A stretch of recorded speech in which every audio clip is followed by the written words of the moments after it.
belles plantes et les belles fleurs, c'est Joël, reporter lumière, le rendez-vous des bouquins. J'espère que vous allez bien. Et puis, comme pour le rendez-vous des bouquins, je vous invite à noter en commentaire les bouquins qui vous parlent d'auteurs japonais ou asiatiques. Voilà, dans la même thématique. Et comme ça me permet de découvrir aussi ce que vous aimez. Aujourd'hui, j'ai envie de parler de Ito Ogawa, qui est une écrivaine nippone. Ito Ogawa qui a sorti plein de romans, hein, bien sûr, dont La papeterie Tsubaki.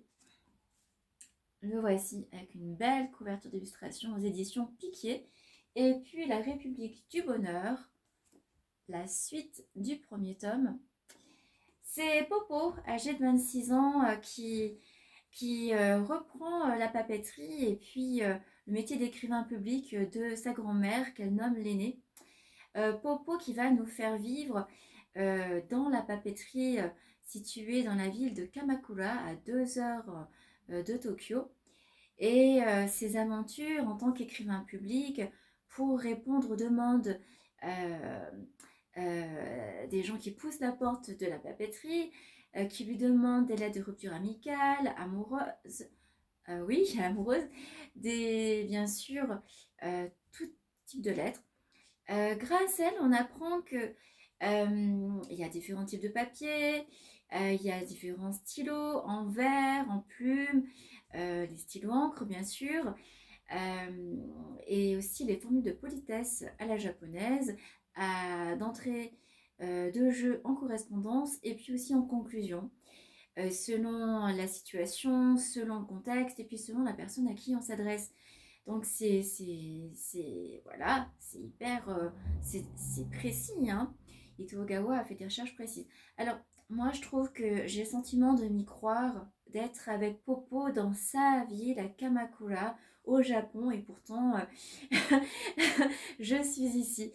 Euh, c'est Ito Ogawa a su trouver la plume et la magie d'écrire et de nous faire aller dans les dédales de Kamakura, et je dirais même plus dans les quartiers charmants de Kamakura. On s'y croirait entre les temples, entre les avenues, entre les restos qu'elle décrit d'ailleurs, euh, voilà où va l'héroïne. Donc Popo a une voisine qui s'appelle Madame Barbera, qui est d'un certain âge, et c'est génial, moi je trouve, d'avoir justement, de voir l'amitié de Popo avec sa voisine, et aussi Panty, l'institutrice qu'elle va rencontrer. Voilà, toutes les trois euh, vont par exemple faire une cérémonie du Hanami, de la fête des fleurs de cerisier. Et ça, moi j'ai trouvé ça, c'est une simplicité de vie, mais en même temps c'est, comment dire, très, ça prend au cœur et dans des tripes, et puis c'est poétique du coup, voilà. Et puis en même temps, c'est la rencontre avec chaque, comme je vous disais, chaque individu qui passe la porte de la papeterie et qui lui livre ses états d'âme, et aussi un bout de son histoire personnelle, intime en fait, où elle est là dans bien sûr la discrétion et le respect, et où elle essaie aussi d'aller jusqu'à l'écriture, comment on s'exprimerait, que ressentirait la personne qui écrirait. Et ça, moi, je trouve que pour un écrivain public, mais c'est magique, tout simplement. Et en même temps, elle le fait. Elle le réalise. Popo aussi, avec ses sentiments qui vont et qui viennent auprès de l'aîné, sa grand-mère qui lui a inculqué, bien sûr, les valeurs familiales, et aussi qui lui a enseigné la calligraphie, et qui l'a, entre guillemets, aimé avec sévérité, celle qu'on lui a transmise également. Et Popo qui arrive à faire la paix avec l'aîné, sans dire tous les détails, et voilà, sans vous en dévoiler plus, et qui justement nous partage ces tribulations-là, et puis ces états d'âme-là, et puis aussi ces épopées-là, de son enfance, de l'adolescence, jusqu'à maintenant. Voilà, donc moi je trouve que c'est le courage d'une jeune femme et d'une femme justement qui fait la rencontre de Cupid qui, je crois qu'elle a 5 ou 6 ans dans l'histoire, excusez-moi, mais moi les chiffres, on fait 3 tout simplement. Et, et puis, du coup, Popo ben, se prend voilà, d'amitié, c'est d'amitié avec Cupid qui adore écrire en effet miroir inversé, tout simplement à l'envers. C'est son plaisir et son jeu.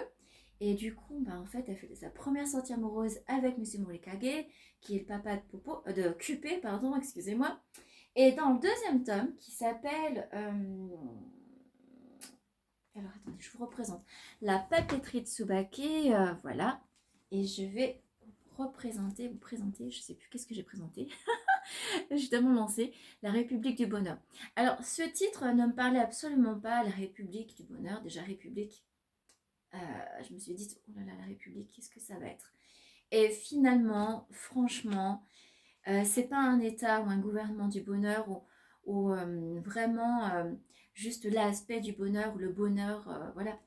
C'est en fait ouais, le récit de Popo, cette femme qui accueille euh, un mariage, qui accueille un enfant dans sa vie, donc une famille, et qui appartient à une famille.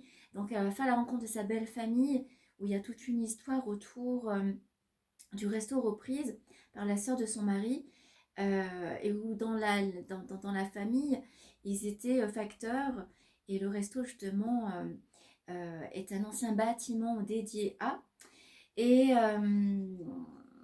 voilà, du coup, elle va bien sûr s'immerger dans l'histoire et la région géographique de sa belle famille. Et c'est toujours pareil, Ito a une facilité à me transporter dans la vie de Popo. C'est incroyable, incredible, unbelievable, but believable. Et toujours, euh, on est avec cette femme justement qui s'épanouit ou qui, ben, bien sûr, connaît ses doutes et qui fait dans un pas de sa vie, voilà, dans une famille où maintenant, au lieu d'être une, elle est trois, avec la venue d'un enfant. J'en dis pas plus, je vous laisse bien sûr croustiller et puis euh, découvrir, croquer, craquer pour ce bouquin peut-être. Et puis, c'est vrai que j'affectionne les auteurs japonais ou indiens.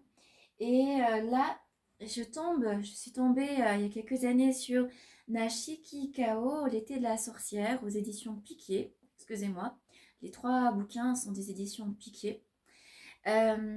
Nashiki Kao était l'assistante d'un célèbre psychologue japonais et pendant 2 ans, elle a fait naître et puis elle a fait émerger ce roman qui parle d'une petite fille, Mei, qui ne trouve pas sa place au collège et qui va passer quelque temps près de sa grand-mère qui justement a des dents de sorcière et c'est super, ça fait un peu plonger entre bien sûr Sabrina la sorcière, Kiki la petite sorcière, euh, euh, un peu bien sûr les contes et du coup Mai renoue avec sa grand-mère, renoue avec la nature, avec les plantes, la campagne, renoue avec elle-même justement et puis elle a plus confiance en elle et elle trouve justement un lieu végétal extraordinaire et magique. Elle se ressource autant auprès de sa grand-mère et quand dans le roman sa grand-mère lui dit à un moment est-ce que tu veux passer ta vie avec moi? Je vous laisse aussi le croustiller, le gourmandiser, le croquer et craquer. Toujours why not sur ce roman, pour ce roman. Voilà. Belles plantes et belles fleurs. Eh bien, je vous invite aussi à me dire quels sont les romans que vous aimez en auteur asiatique, japonais ou autres, coréen, etc. Et j'en passe, c'est des meilleurs. Et comme ça me fait toujours découvrir de nouveaux horizons voilà, sur ces thématiques. Je vous remercie pour nos échanges. Je vous fais des bises de tous les continents, de tous les horizons justement. Et je vous dis à très bientôt. Salut!